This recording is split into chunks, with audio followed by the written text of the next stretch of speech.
Assalomu alaykum, hurmatli kitobxonlar. Xolid Husayniyning Ming quyosh shu'lasi asari haqida tavsiyaviy sharh. Oltinsoy tuman axborot kutubxona markazi mutaxassisi tomonidan tayyorlandi.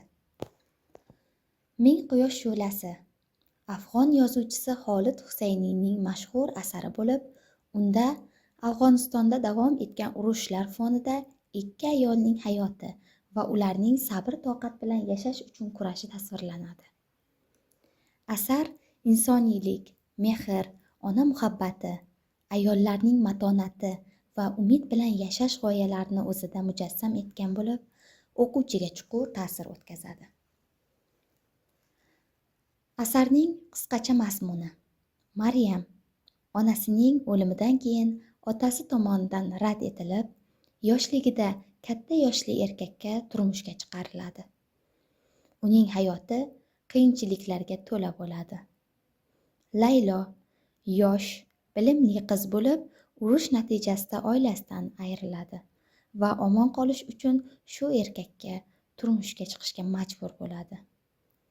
Dastlab ular bir-birini tushunmaydi, ammo qiyinchiliklar ularni yaqinlashtiradi va ular bir-birlariga suyanch tog'i bo'lib, hayot uchun birga kurashadi.